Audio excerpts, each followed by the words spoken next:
Princess Zarathin stood on the crystalline balcony of the Veltharan royal palace, her 4 arms crossed in elegant frustration, as she gazed out at the twin moons hanging in the purple sky.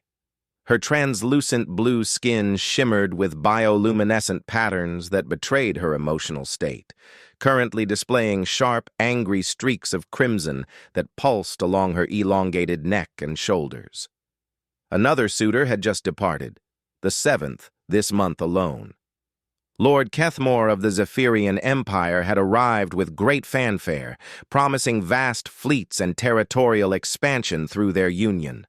Like all the others before him, he had spoken only of political advantages, trade routes, and military alliances. He had presented gifts of rare metals and exotic technologies, just as expected from someone of his standing. And just like all the others, he had completely failed to see her as anything more than a political prize to be won.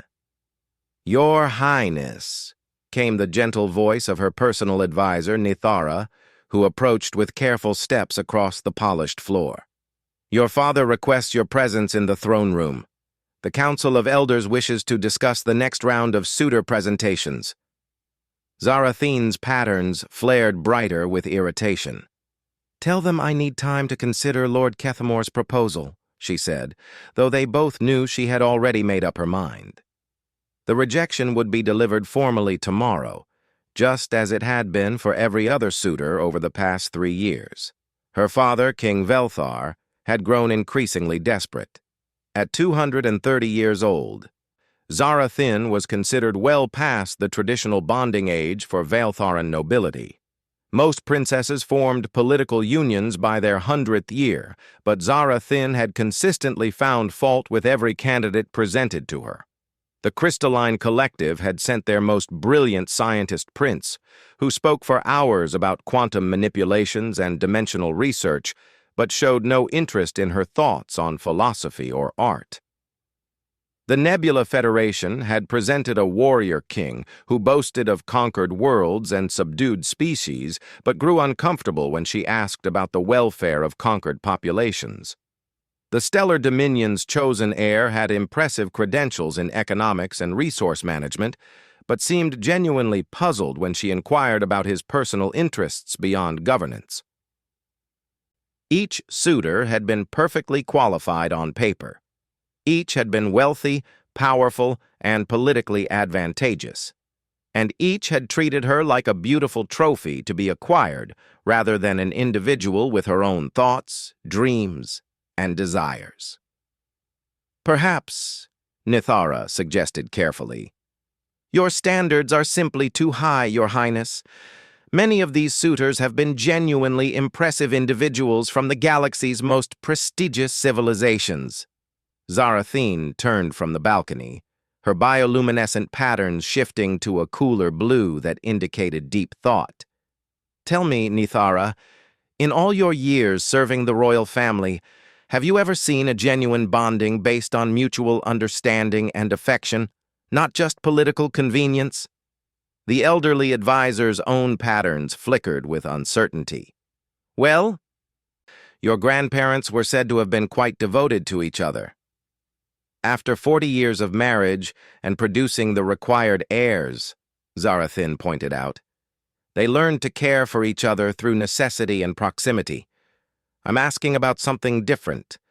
I want to know if there's a suitor anywhere in this galaxy who might see me as Zarathin first and Princess of Valthara second." Their conversation was interrupted by an urgent chiming from the palace communication system. The melodic tones indicated a priority message from the royal harbor, where visiting dignitaries typically arrived.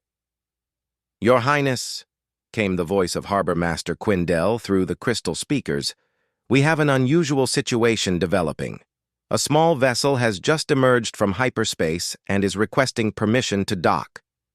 The ship's design is completely unknown to our databases, and the pilot claims to be from a species called humans."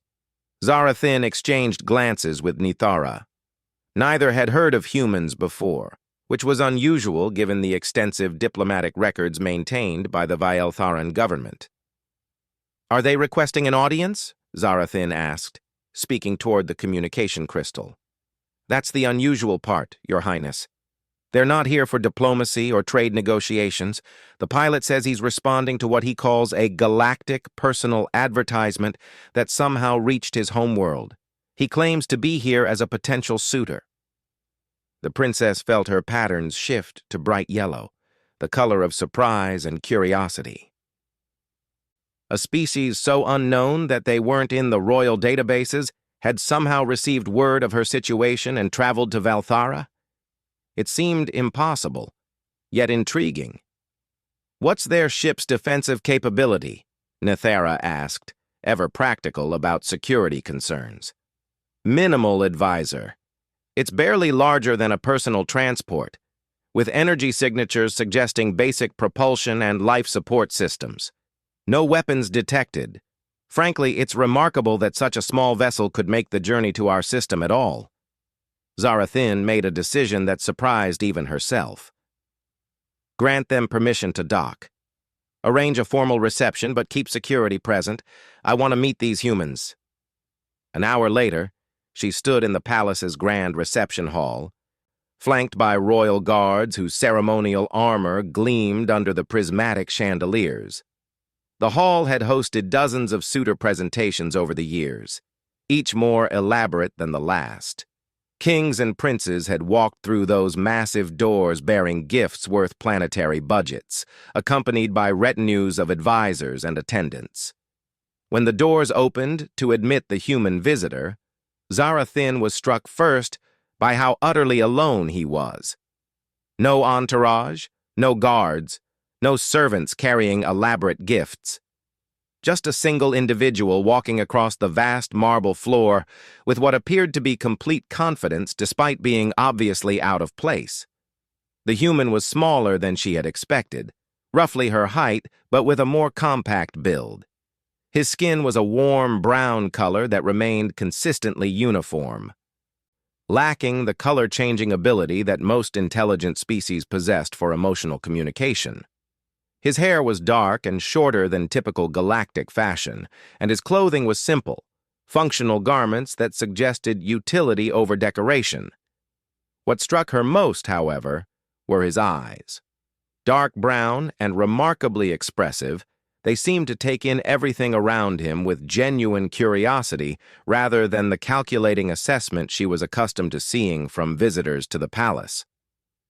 "Your Highness," Harbor Master Quindel announced formally, "may I present human Marcus Chen of the planet Earth, who has traveled 17 standard galactic distances to request an audience."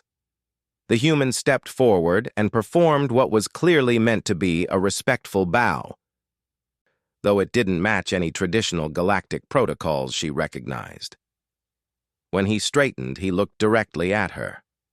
Not at her crown, not at her ceremonial jewelry, but at her face. "Princess Zarathin," he said, and his voice carried an interesting accent she couldn't place. "Thank you for agreeing to see me. I know this is highly unusual." "Indeed it is," she replied, noting how her patterns had settled into a neutral purple, a color indicating neither positive nor negative emotions, but rather intense interest. "I confess I'm curious how you even learned of my situation. Our diplomatic broadcasts don't typically reach beyond the known civilizations." Marcus smiled, and the expression transformed his entire face in a way that was both foreign and appealing. "That's a bit of a story, actually. Our deep space monitoring stations picked up fragments of what your people apparently call social communication frequencies. Our translators worked for months to decode them. Most of it was what we'd call gossip or entertainment, but there were repeated references to a princess who had rejected numerous suitors from across the galaxy." He paused, and she noticed that, unlike other visitors, he seemed genuinely comfortable with silence rather than rushing to fill it with impressive statements about his credentials. "The more we learned," he continued, "the more intrigued I became. Not because of your title or your world's political significance, but because it suggested someone who knew what she wanted and wasn't willing to settle for less." Zarathin felt her patterns shift toward a warm gold, a color indicating pleasant surprise. No suitor had ever suggested that her rejections might be a positive trait rather than a character flaw to be overlooked. "And what makes you think you might be what I'm looking for?" she asked. "When princes and kings from the most advanced civilizations in the galaxy have failed to interest me?" Marcus's smile widened slightly. "Maybe that's exactly why I might have a chance. I'm not a prince or a king. I'm not here to offer you trade agreements or military alliances. I'm here because I traveled across the galaxy to meet someone who sounds like she values authenticity over political convenience." He reached into a simple bag he carried and withdrew what appeared to be a small rectangular object. "I brought you something, but it's not a gift meant to impress anyone but you." Curious despite herself, Zarathin gestured for him to approach. He climbed the steps to the throne platform and held out the object, a bound collection of thin sheets covered in markings she didn't recognize. "It's called a book," Marcus explained. "Specifically, it's a collection of poetry from my homeworld. I chose pieces that I thought might interest someone who seems to value individual choice and personal authenticity. I had our best linguists create a translation into Veltharan script." She took the book, noting that it was clearly handmade rather than produced by automated systems. The cover was worn soft from handling, suggesting it had been well loved before being given to her. "You brought me poetry?" she asked, genuinely surprised. "I brought you thoughts and feelings expressed by people who believed that individual emotional experience was worth preserving and sharing," Marcus replied. "I thought that might appeal to someone who's willing to challenge expectations rather than simply accept them." For the first time in years, Zarathin found herself genuinely intrigued by a suitor. Not impressed by his wealth or intimidated by his power, but genuinely curious about who he was as an individual. "Tell me about your journey here," she said, settling back in her throne with the book in her lap. 17 galactic distances in a small ship couldn't have been comfortable. Marcus laughed, a sound that seemed to bubble up naturally rather than being produced for diplomatic effect. "Comfortable isn't the word I'd use. It took the better part of 8 months. And I had to stop at 14 different trading posts to refuel and resupply. I learned enough of 6 different languages to negotiate for what I needed, 8 foods that I'm still not entirely sure were foods, and had my ship repaired by mechanics whose species I couldn't even identify." "Why would you endure all of that uncertainty and discomfort?" Nithara interjected, clearly puzzled by such behavior. Marcus looked thoughtful for a moment before answering. "Because some things are worth the risk of discomfort, and because the alternative was staying home and always wondering what might have been possible." Zarathin felt her patterns shifting through various shades of gold and warm blue, colors indicating both surprise and growing approval. Here was someone who had acted on curiosity and hope rather than calculation and guaranteed advantage. "And what did you hope to find when you arrived?" she asked. "Someone interesting," Marcus replied simply. "Someone who thought beyond the immediate and obvious. Someone who might appreciate a conversation partner rather than just a political ally." The simplicity of his answer struck her as far more honest than the elaborate declarations of devotion that typically preceded formal courtship proposals.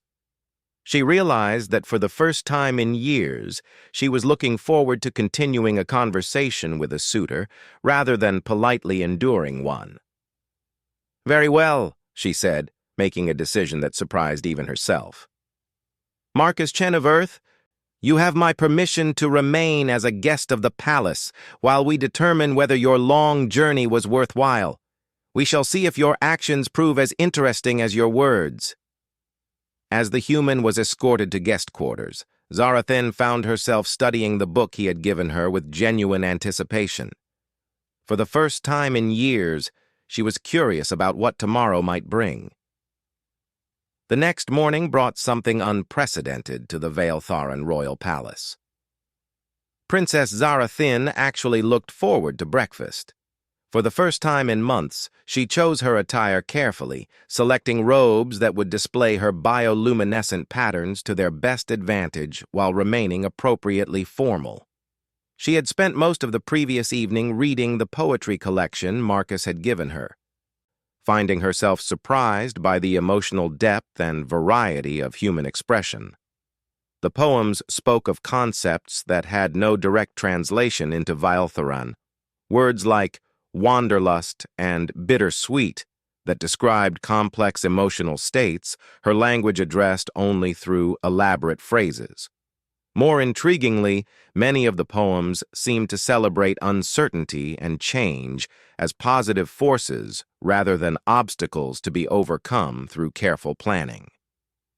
When she arrived at the breakfast pavilion, Marcus was already there, standing near the ornamental gardens with his hands clasped behind his back, studying the flowering crystalline trees with obvious fascination. Unlike the previous suitors who had typically spent meal times discussing their accomplishments or their homeworld superiority, he seemed genuinely absorbed in observing his surroundings. "Good morning," she said, noting how his face lit up with what appeared to be genuine pleasure at seeing her. "Good morning, Your Highness. I hope I'm not intruding, but your garden is remarkable. We have nothing like these crystal formations on Earth. Are they actually alive?" She moved to stand beside him, close enough to see that his eyes held flecks of gold she hadn't noticed the day before. "They're a hybrid of organic and mineral components. The crystal structures channel and amplify the life force of the underlying plant system. They respond to emotional resonance from nearby individuals." As if to demonstrate, the nearest tree began to emit a soft, warm glow, its crystalline branches chiming gently in harmony with her current emotional state. "Emotional resonance?" Marcus asked, clearly fascinated rather than uncomfortable with the concept. "Most species find it unsettling," Zarathin admitted. "Previous guests have usually requested to take meals elsewhere after learning that the garden responds to their feelings." Marcus turned to look at her directly, and she was struck again by how present he seemed in the moment, rather than calculating his next diplomatic advantage. "That's fascinating, not unsettling," he said. "On Earth, we have stories about places that respond to human emotions, but they're usually considered fantasy. May I try something?" Curious, she nodded. Marcus stepped closer to the crystalline tree and placed his hand gently against its surface. He closed his eyes and seemed to focus intently.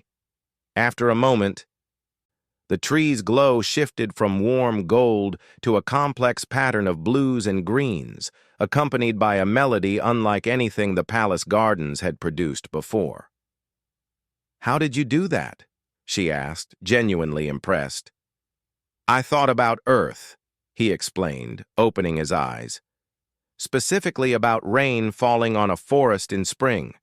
The smell of wet earth, the sound of water dripping from leaves, the feeling of everything growing and changing. I wondered if your garden might respond to memories as well as immediate emotions." The tree continued its unusual song for several more moments before gradually returning to its normal state. Zarathin realized that in all her years in the palace, she had never thought to experiment with the garden's responsiveness. "That's remarkable," she said. "In 300 years of palace history, no one has ever made the gardens produce quite those colors or that melody." Marcus smiled, and she noticed that he seemed genuinely pleased by her response rather than smugly satisfied with his achievement. "Perhaps it's because humans experience emotions differently than other species," he suggested. "Or perhaps it's because I'm not trying to impress anyone. I'm just curious about how things work." They were interrupted by the arrival of breakfast, served by palace attendants who efficiently arranged the traditional morning meal. As they sat to eat, Zarathin found herself studying Marcus more closely. Unlike previous suitors, who had typically used meals as opportunities to discuss their qualifications or their homeworld's strategic advantages, Marcus seemed content to enjoy the food and ask thoughtful questions about Valtheran culture. "The poetry you gave me last night," she said. "One of the pieces mentioned something called the road not taken. Is that a common human concept?" Marcus nodded, setting down his cup of morning beverage, which he had approached with curiosity rather than the typical alien visitor's suspicion of unfamiliar foods. "Very common," he said. "It refers to wondering about the paths we choose not to follow, the possibilities we leave unexplored. The poet was suggesting that sometimes the unconventional choices, the roads that seem less traveled, lead to the most meaningful destinations. And you chose to travel 17 galactic distances based on fragments of overheard communication to meet someone you'd never seen," she pointed out. "Exactly," Marcus replied with that transformative smile. "It seemed like a road worth taking. Even though you had no guarantee that I would even agree to meet you, let alone be interested in your courtship?" Marcus paused thoughtfully before answering, and she appreciated that he seemed to consider her questions seriously rather than dismissing them with quick diplomatic responses. "I think," he said carefully, "that the best experiences in life come from taking risks based on hope rather than certainty. If I had waited until I could guarantee success, I would have missed the entire adventure."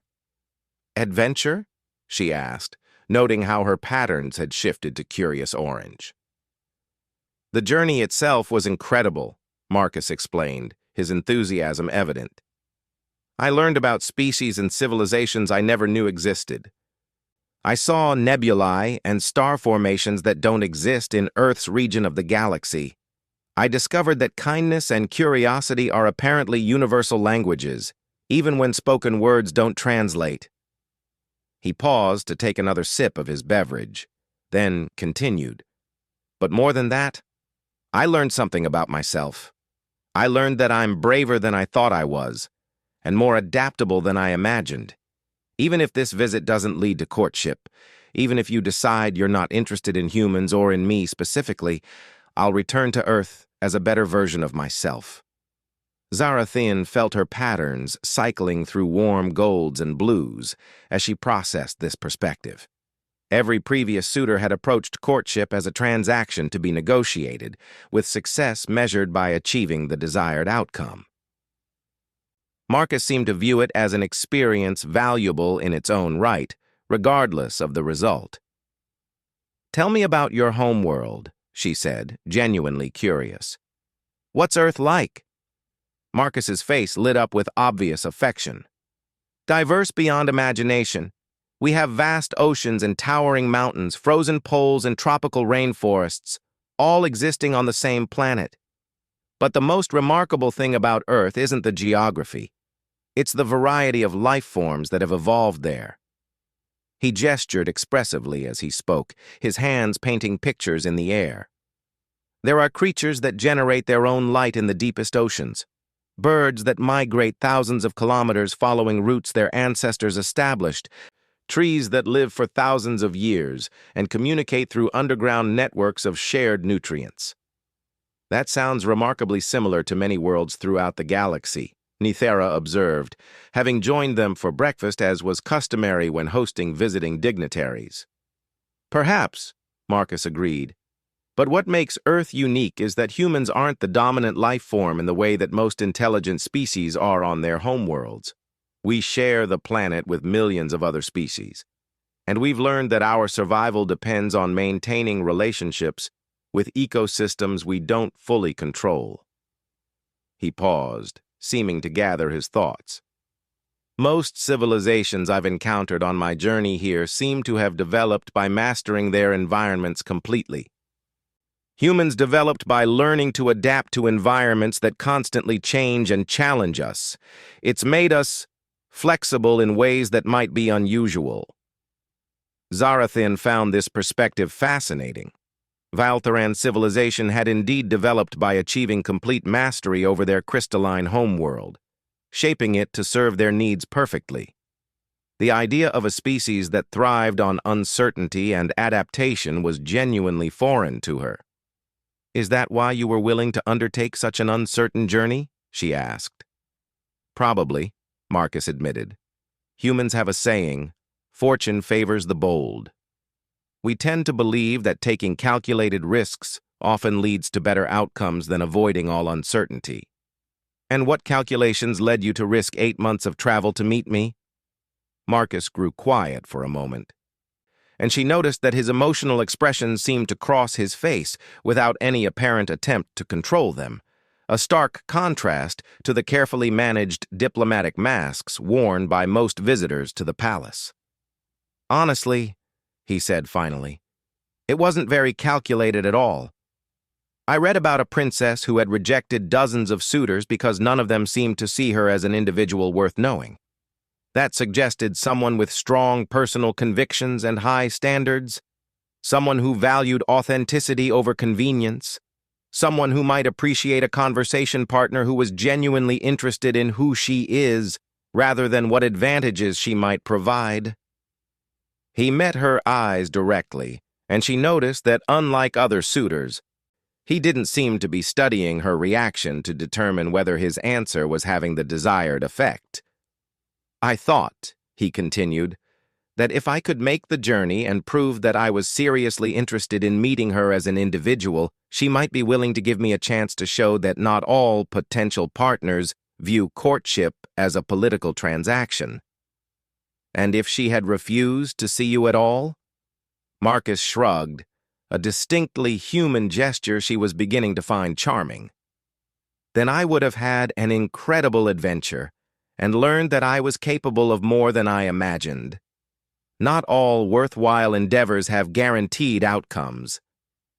Zarathin realized that she was experiencing something completely new in the context of courtship. She was actually enjoying herself. Marcus asked questions that suggested genuine interest in her thoughts and opinions. He shared stories that revealed his character without seeming designed to impress her. Most remarkably, he seemed to appreciate her questions and challenges rather than viewing them as obstacles to overcome. "Would you like to see more of the palace?" she found herself asking, surprising both Nithara and herself. "There are sections that might interest someone with your apparent appreciation for adaptation and change." Marcus's face showed obvious delight. "I would love that, if it's not an imposition on your schedule." As they rose from the breakfast table, Zarathin realized that for the first time in years, she was looking forward to spending time with a suitor rather than simply enduring the required diplomatic courtesies. More intriguingly, she found herself curious about what Marcus might notice or comment on that others had missed. Perhaps, she thought, as her patterns settled into a warm, optimistic gold, this human's unguaranteed journey might lead somewhere genuinely unexpected for both of them. The crystalline gardens chimed softly in harmony as they passed, responding to emotional resonances that felt entirely new in the ancient halls of the Valtharan Palace. 3 weeks had passed since Marcus's arrival, and the Valtharan Royal Palace had become a different place entirely. Princess Zarathin found herself waking each morning with anticipation rather than resignation. The formal breakfast meetings had evolved into long walks through the palace gardens, philosophical discussions in the library archives, and shared meals that lasted for hours because both participants were genuinely interested in continuing their conversations. Marcus had proven to be unlike any guest the palace had ever hosted. Rather than requesting entertainment or making demands on the royal staff, he had asked for permission to help with various palace functions. He had spent mornings working alongside the garden keepers, learning about crystalline horticulture while sharing stories about Earth's agricultural techniques. He had sat with the kitchen staff during their breaks, teaching them a card game from his homeworld while learning traditional Valtharan cooking methods. Most remarkably, he had made friends. Nithara had initially been suspicious of the human's informal approach to palace protocol, but had gradually begun to appreciate his genuine interest in understanding rather than being impressed by their customs. The guards had started including him in their evening discussions about philosophy and strategy. Even the typically reserved palace scholars had begun seeking him out to compare human and Veltharan approaches to various intellectual problems. It was unprecedented, and Zarathin was beginning to understand why. Marcus treated everyone he met as an individual worth knowing rather than as a function to be utilized. He asked questions that suggested genuine curiosity about people's thoughts and experiences rather than seeking information for strategic advantage. Most alien species approached relationships hierarchically, establishing dominance or submission based on political or economic power. Marcus seemed to approach every interaction as an opportunity for mutual discovery. "Your Highness," Nithara said, interrupting her morning meditation in the crystalline garden, "your father requests your presence in the throne room. The Council of Elders wishes to discuss your extended evaluation of the human suitor." Zarathin's patterns shifted to a complex mixture of anxiety and determination. She had been dreading this conversation, knowing that her father and the council would expect a decision about Marcus's courtship suit. The traditional evaluation period was supposed to last only 1 week, long enough to determine political compatibility and arrange formal bonding contracts. She had extended Marcus's stay twice, claiming she needed additional time to properly assess the advantages of an alliance with humanity. In reality, she had been experiencing something she had never felt before and wasn't sure how to quantify for the council's consideration. She was falling in love. Not the diplomatic affection that could grow between politically compatible partners, not the strategic appreciation that developed when two individuals found their goals aligned, but something entirely different. Something that made her look forward to sharing ideas and experiences with Marcus rather than simply evaluating his suitability as a mate. When she entered the throne room, she found the full council assembled, their collective patterns displaying various shades of concern and impatience. King Velthar sat on his throne with the formal posture required for official proceedings, though she could see worry in the subtle flickering of his bioluminescent markings. "Daughter," he began formally, "the council grows concerned about your extended evaluation of this human suitor. While we appreciate your thoroughness, the galaxy's diplomatic community is beginning to question whether this unprecedented delay indicates some problem with our decision-making process." Elder Kethrin, the council's senior member, activated his speaking privileges. "Your Highness, we have reviewed the available information about this human species, and while they appear harmless, they offer no significant strategic advantages. Their homeworld is distant and apparently underdeveloped compared to galactic standards. Their technology is primitive, their military capabilities minimal, and their political structure chaotic." Elder Mirantel added her own concerns. Furthermore, this individual arrived alone, without family representation or formal diplomatic credentials. His behavior throughout his stay, while pleasant enough, has been entirely inconsistent with proper courtship protocol. He has made no formal proposals regarding territorial agreements, trade relationships, or military cooperation. Zarathin listened to their concerns with growing understanding. The council was evaluating Marcus according to traditional standards that had governed Valtharan political marriages for millennia. By those standards, he was indeed an unsuitable choice, offering neither strategic advantages nor following established diplomatic procedures. "Elders," she said carefully, "I appreciate your concerns about protocol and strategic advantage. However, I believe you may be overlooking something important about this particular courtship." "Indeed?" Elder Kethrin asked, his patterns shifting to skeptical orange. "And what might that be?" Before she could answer, the throne room doors opened to admit Marcus himself, escorted by royal guards who seemed more like companions than captors. He approached the throne with his characteristic confidence, though she could see tension in his posture that suggested he understood the importance of this meeting. "Your Majesty," Marcus said, performing his still imperfect but sincere bow to the king, "I understand the council wishes to discuss my courtship suit. I appreciate the opportunity to address any concerns directly." Elder Mirantel activated her speaking privileges. "Human Marcus, we have reviewed your credentials and find them limited. Your species offers no significant technological advances, no military strength that would benefit our defense capabilities, and no territorial holdings that would expand Valthuran influence. What exactly do you believe you offer our princess that more established civilizations cannot provide?" Marcus was quiet for a moment, and Zarathin noticed that he seemed to be carefully considering his response rather than delivering a prepared diplomatic statement. "Elders," he said finally, "I think you're asking the wrong question." The council's patterns collectively shifted to surprised yellow. No suitor had ever suggested that their evaluation criteria might be flawed. "Instead of asking what I can offer Princess Zarathin," Marcus continued, "perhaps you should ask what she wants from a life partner?" King Velthar leaned forward slightly, his patterns showing curiosity despite his formal position. "And what do you believe our daughter wants from a bonding partner?" Marcus turned to look at Zarathin, and she felt her breath catch at the warmth and understanding she saw in his eyes. "She wants to be seen," he said simply, "not as a princess or a political asset or a route to strategic advantage, but as Zarathin, an individual with her own thoughts, interests, dreams, and opinions.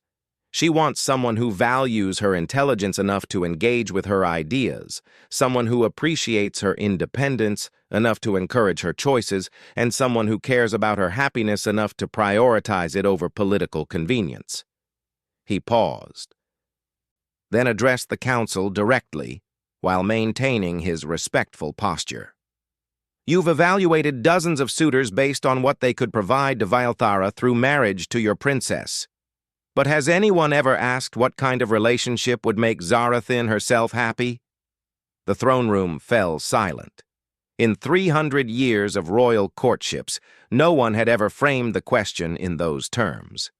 Elder Catherine spoke first, his patterns showing confusion. "Happiness is a consideration, certainly, but marriage at this level is primarily about strengthening the realm through strategic alliance." "With respect, Elder," Marcus replied, "I believe that approach has failed repeatedly for the past 3 years.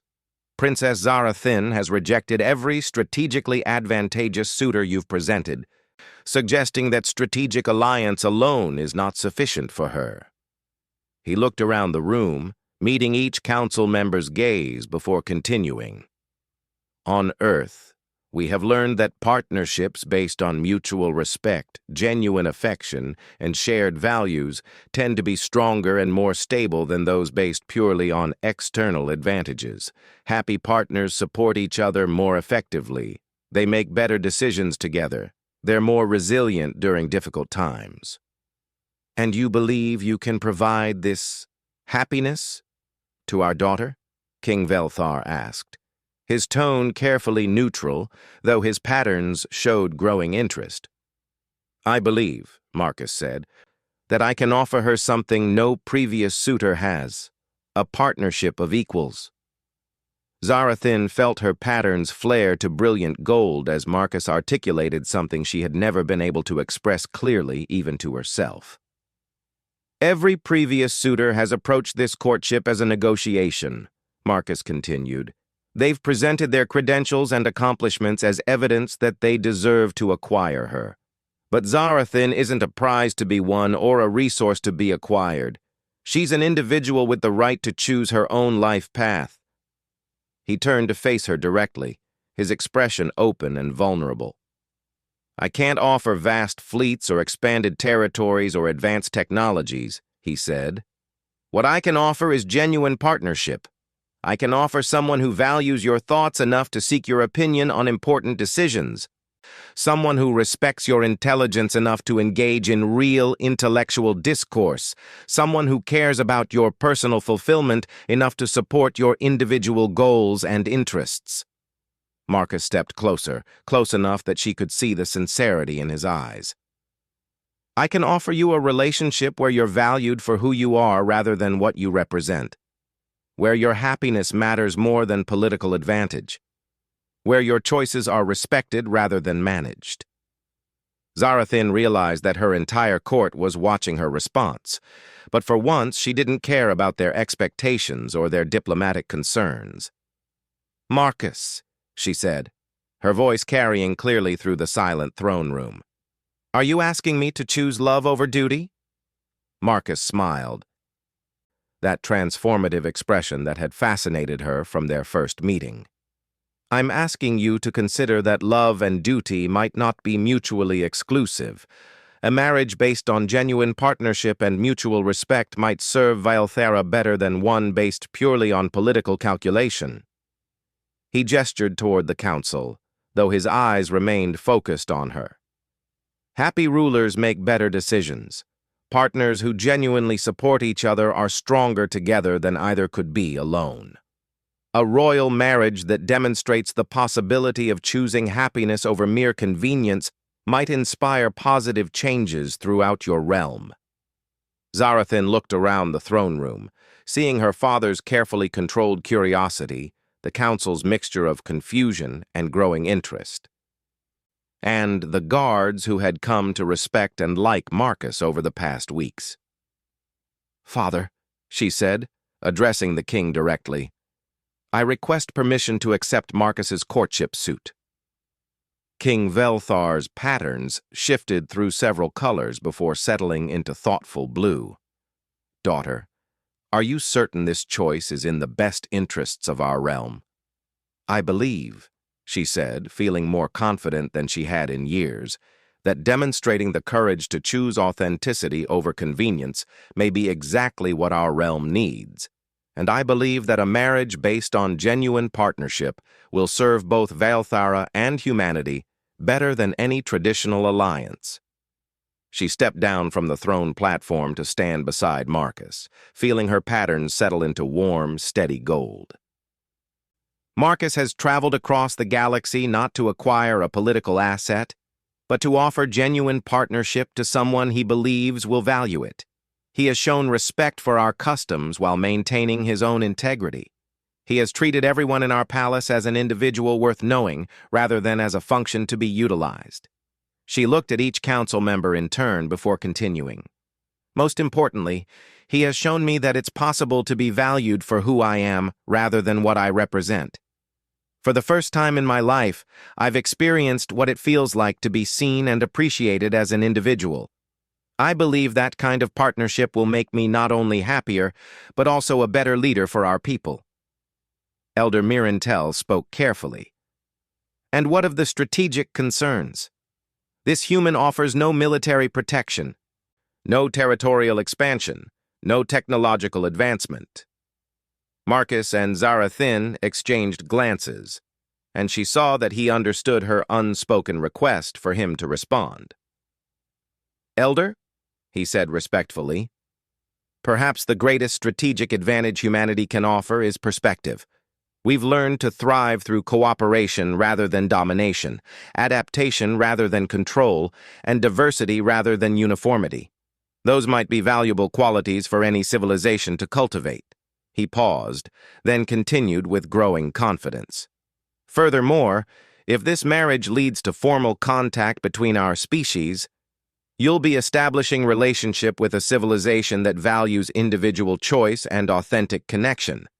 That could lead to innovations in diplomacy, philosophy, and social organization that purely strategic alliances might not provide.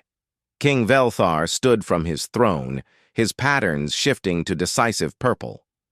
Marcus of Earth, he said formally, your approach to courtship has been entirely unprecedented in our recorded history. You have shown respect for our customs while maintaining your own principles. You have earned the friendship of our staff and the interest of our scholars. Most importantly, you have brought happiness to our daughter in ways that no previous suitor achieved."